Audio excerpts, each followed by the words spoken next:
Welcome to Simply Balanced. My name is David Gensheimer, and in this video we're interviewing Olivia. She's one of the instructors here at Simply Balanced.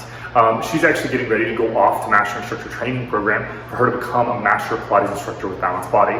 We're really excited for her. So some of the things that we're going to be covering, one is how did she get to this process? What did she have to go through to become a Master Instructor or go to the school to be trained to become a Master Instructor? So what are the steps and procedures to get there? And hopefully that will be helpful for you guys that are interested in becoming a Master Instructor. We also are going to cover a little bit of Olivia's history, where she came from and what brought her to being a Pilates instructor in the first place. So without further ado, here we are.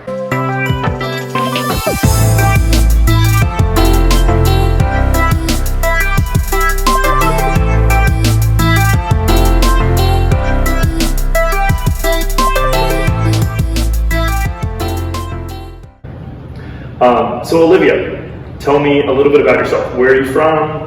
How did you get here? What's your history? So people get to know you a little bit more. Yeah, I'm from a little town right outside of Philadelphia.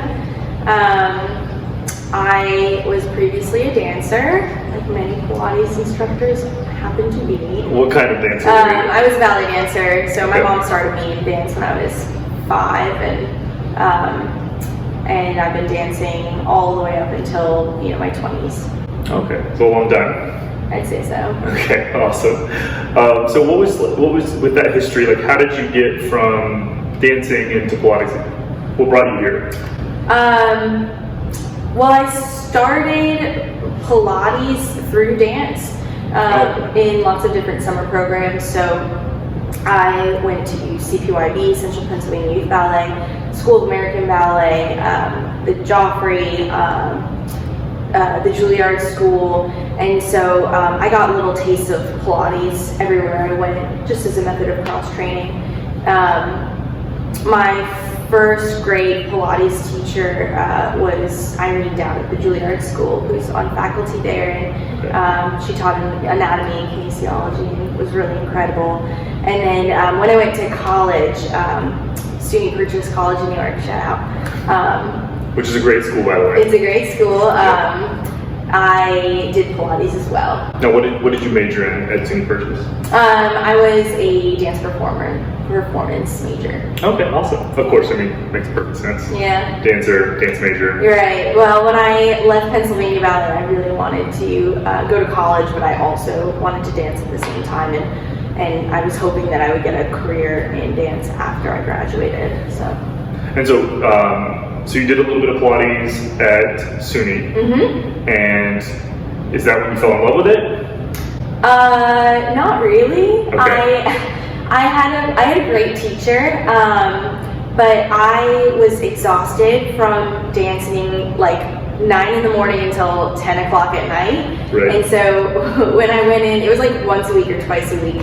When I went in, I was exhausted and I was getting my butt kicked. So I was like, oh, Pilates class, I can't do it.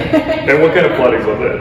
It was really classical. Okay. Pilates, it was always like the same class every week. Okay.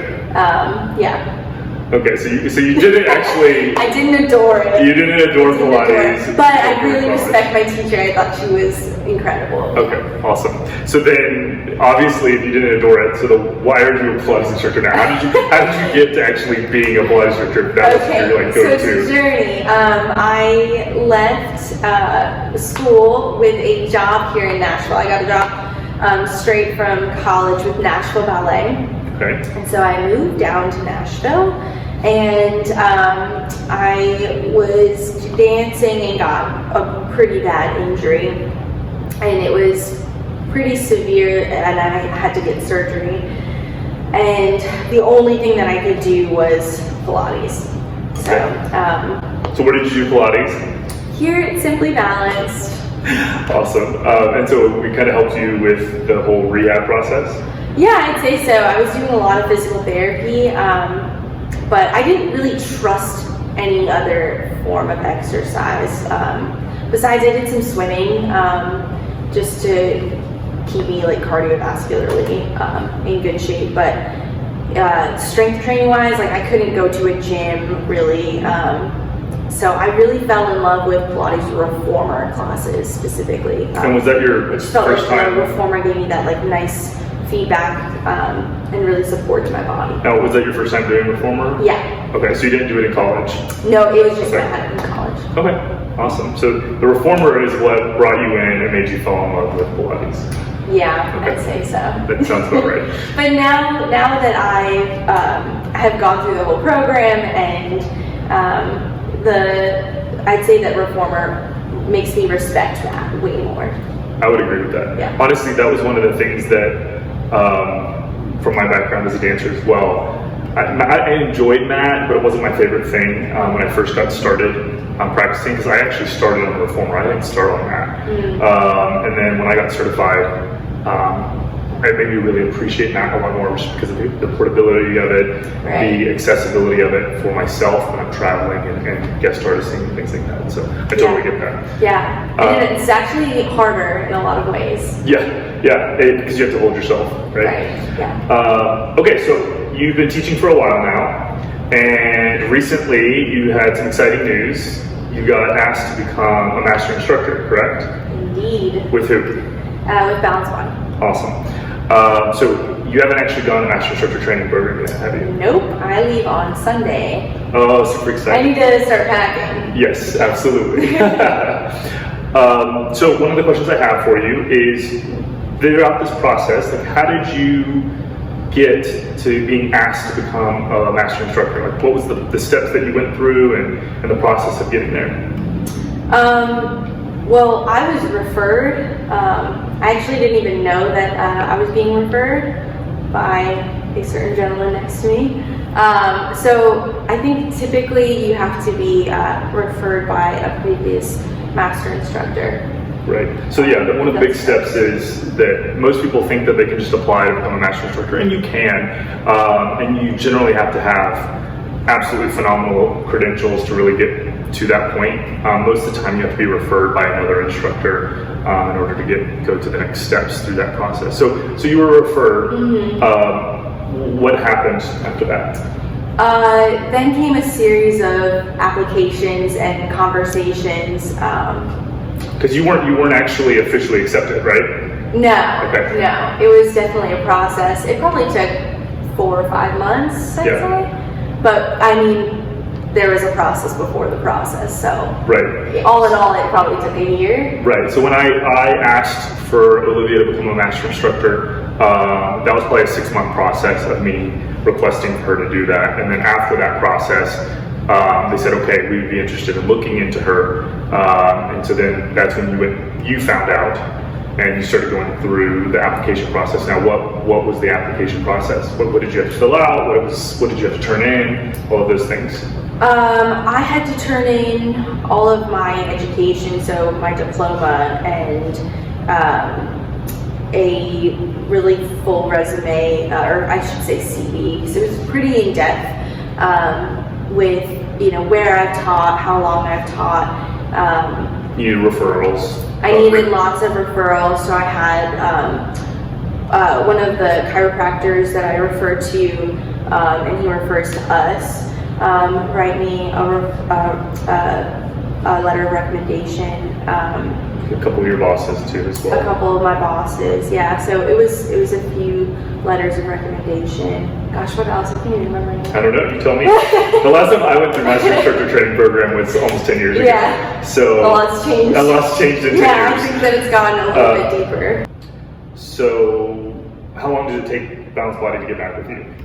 Probably about a month. Okay. So it took a little bit longer than you would have liked. Yeah, I was definitely waiting like every day, checking my inbox. Where is it? Right. So. And then I don't remember either, but they emailed you or me. I think that they emailed you first, okay. and wanted to make sure that you were available to be a mentor for me. Okay. Once I got through. That's right. Yeah, once I got through the master program. Okay, so with that being said, so now you're accepted, you got this email. Yeah. They tell you, okay, you have to go through the Master Instructor Training Program, you have to go through this mentorship program, but like what is the Master Instructor Training Program? Like, because a lot of times I find that, especially in the Pilates community, people just call themselves Master Instructors, because they think they have the credentials for it, but there's actually training that you have to go to truly call yourself a master instructor. So what does that training entail? Right, so there's 2 parts. The first part is movement principles, and then reformer 1, 2, 3, and then mat 1 and 2, and then when you come back for the second portion, you get into the apparati and those other modules. Or is it apparatuses? I think it's, isn't it apparatus? I have no idea. I've always like joked because I never know if it's apparatuses or apparati or apparatus, period. I don't know. I just go with apparati because I think it makes sounds more official. It sounds more official. Okay, I think that's great. It works good for me. Let us know. Yeah, if you know. After us. Because I don't know. I always am like, something. And so yeah, so the apparati generally entails the chair, the Cadillac, the barrel, those portions as well. The rest of it. So that'll be the second portion of it. Yes. So you're getting ready to leave when? Sunday, right? This Sunday. This Sunday you're leaving and you're going to go through the first portion of Master Instructor Training Program, right? Yeah. That's really exciting. Yep. And then when's your second portion? In 2 months? Yeah, I think, in 2 months. Okay, in 2 months. So she'll go back in 2 months, go through the second portion of the program. If you pass everything with flying colors, which you will, then you're going to come back and you will have to do a mentorship program under me. Sorry, I feel bad for her. I know, it's a lot of data time. It's too much data time is what it is. Really all that entails is that, me just watching her teach classes, making sure that she's staying on point with all the information. So it's really not that big of a deal unless she doesn't have to Just to babysit me. I just have to babysit her. But after a year of doing that, then you are free. You are good to go to become a master instructor. So that's pretty cool. One thing to note that a lot of people don't know, at least that I have found a lot of times with master instructors, is not that you aren't always a master instructor. She'll be a master instructor, but normally to really practice and teach and train as a master instructor, you really should be attached to a school of some sort. So wherever, even if you move somewhere, generally speaking, you want to attach yourself to a school because that's really where you're going to get your job. And a lot of times I find that Balanced Body won't send you places if you're not continually teaching material. So just making sure that you're attached to a school of some sort. So, well, that's really exciting. Are you excited? I'm very excited. Well, I have a question. Okay. What are you most fearful of with going to Master Instructor Training?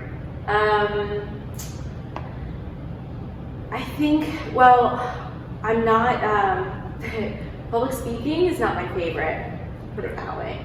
And so especially amongst people that know all the information, right? Yeah, it's like a little awkward just because I'm going to be teaching to all these other fellow master instructors that obviously know all of the information, but pretending like they don't know the information. So maybe it's a good thing. Because maybe it would be a little bit more stressful if I had to talk to master instructors as if they were master instructors. I don't know. But either way, public speaking period is not my thing. Which is funny because all teacher training is public speaking. Okay, so here's the thing. So I used to really hate public speaking, and when I was going through the program, I would freeze up just talking to one client because I did not like opening my mouth and being a voice. I'm so used to using my body as a dancer to express myself, and so again, public speaking is not my thing. But now I'm teaching, big groups of classes. I've taught groups up to 50 people, and I'm super comfortable with it now, especially here at Simply Balanced because everybody here is like family to me, and so I've grown to be very, very comfortable talking about movement and being up in front of people. So I've gotten much better with it, right. But I think because I don't know anybody yet. You don't know anyone at the training. Yeah, that's gonna be I get that. A little stressful. And so, obviously if I'm asking the biggest fear, I also have to ask, what are you most excited about with going to Master Instructor Training? I'm just excited to meet other people from all around the world that are in the same boat as me and moving on to that next step in their career with me. And so I'm really looking forward to seeing their teaching style and just trying to pick up as much of the things that I really like in all of those people the most. Yeah, that's really good. Yeah. That's awesome. Last question Okay. I have is, what have you learned most, or what have you learned in this process of preparing to go to Master Instructor Training Program? Well, I did a lot of work going through movement principles specifically, so really the backbone for what we teach, and going through anatomy and all of those really important things when talking about movement. And I guess what I realized is that you get back what you put into it. So the more that you study, the more in depth that you get, the better your understanding. In general, but that really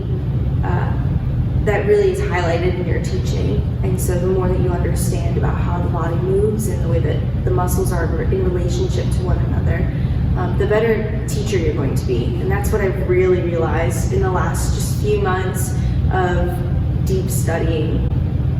Awesome. Well, thank you for letting me interview you. I really appreciate it. And stay tuned, because we will have interview number 2 with Olivia when she gets back from Master Instructor Training Program. Postmaster. Postmaster, when she's officially a master. A master. And so we'll get to touch base with her and talk a little bit about what it was like at the program and what it was like going through all the classes and being with Nora and all of that. So thanks a lot, Olivia. Thank you. Thanks guys for watching that video. If you liked it, smash that like button. Make sure to subscribe if you want further information about what it means to become a Pilates instructor or a Master Instructor Trainer. We also are going to give out a lot more content on this channel about injuries, how to work with injuries, different types of exercise routines, anything that you guys could potentially want to know. Post those comments in the below, and we'll try our best to try to get to them. Thanks a lot guys, and we look forward to seeing you.